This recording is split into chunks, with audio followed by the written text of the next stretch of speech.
Have you ever wondered what it really takes to get your name printed in a magazine? It's not just for professional writers. Sometimes all it takes is courage and a great idea.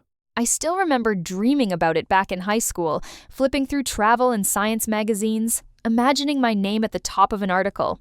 Me too. Magazine writers always seem to have this superpower. They could turn complicated ideas into stories anyone could understand.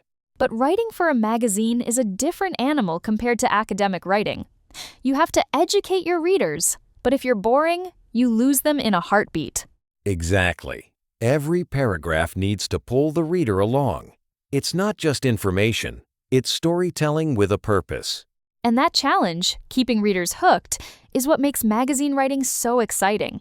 In today's episode, we'll explore what really happens behind the scenes of writing for a magazine. We'll walk through first articles, team collaboration, how to make complex ideas understandable, the power of authentic voices, and why criticism can actually help you grow. So whether you're aiming for academic excellence or dreaming of your name in print, stick around. There's a lot to learn and some inspiration along the way. What's funny is, I almost ignored the chance to write my first article. I thought student magazines wanted professionals, not someone like me. I get that. Sometimes we don't see ourselves as real writers until someone pushes us.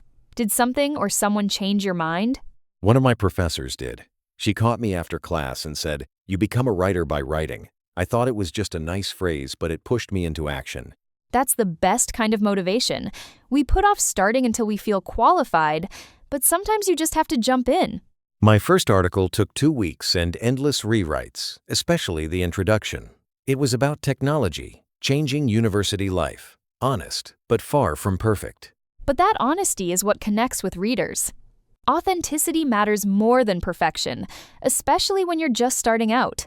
After my article was accepted, I finally visited the magazine office. I expected a quiet place, but it was buzzing with brainstorms and collaboration.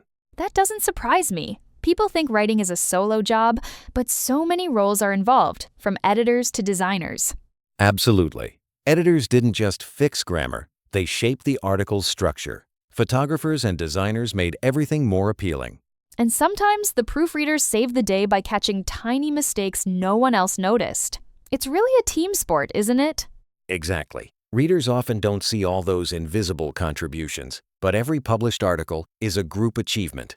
My editor gave me advice I'll never forget. Good writers don't just report facts, they augment the reader's understanding.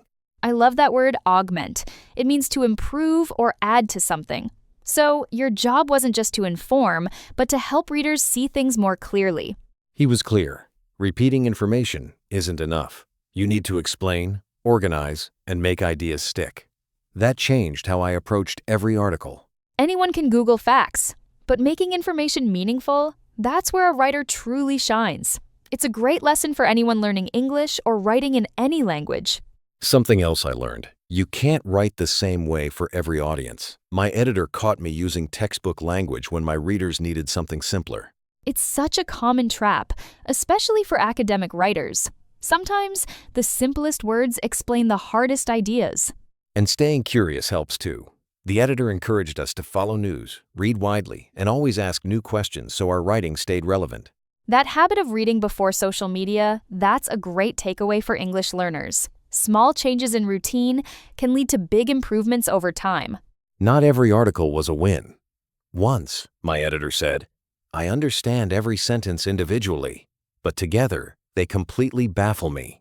Ouch! But honestly, that's a lesson every writer faces. Trying to sound smart often just confuses people. Exactly. I learned that clarity is always more valuable than complexity. If readers get confused, they just give up. That's advice for everyone, not just writers. When we communicate clearly, we build real connections. Soon I learned that good writing isn't just about creativity or facts. It's about responsibility. My editor told me, "Your job is to help readers understand both sides, not to convince them." That's so important now, with opinions everywhere. Readers want balanced articles that let them decide for themselves.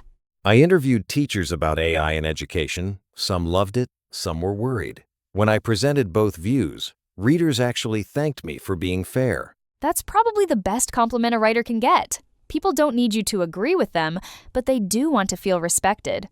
One of my hardest assignments was writing about families after a flood. Meeting them made me realize I wasn't just writing about statistics, I was telling real people's stories. That's a huge responsibility. Sometimes, as writers, we have to speak for those who can't tell their own stories. The article inspired donations from readers all over the country. For the first time, I saw how writing could actually help people in a tangible way. That's the kind of impact every writer dreams about. It shows writing can be about more than just words on a page.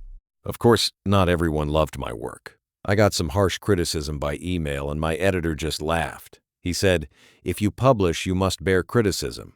That's a valuable lesson. Criticism can hurt, but it's often a chance to get better if you're open to it. Over time, my editor stopped assigning topics. He'd ask, "What story do you want to tell this month?" That's when I became an autonomous writer. That's a big step in any career, not just doing the job, but taking the initiative to create and explore what truly interests you.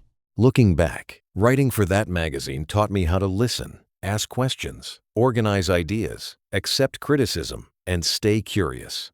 That curiosity is at the heart of good writing. It drives us to ask why, how, and what readers can gain.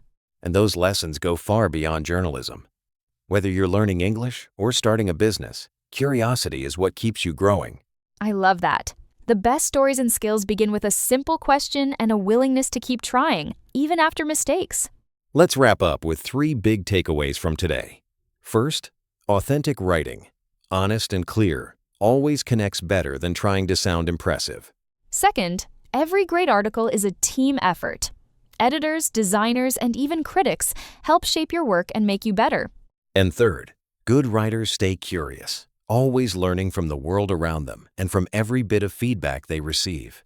If you want to grow as a writer or an English learner, here's one action step. Start writing short articles or journal entries and share them with a friend or teacher. Ask for honest feedback and treat every comment as a building block. Thanks for listening to Learning English Every Day.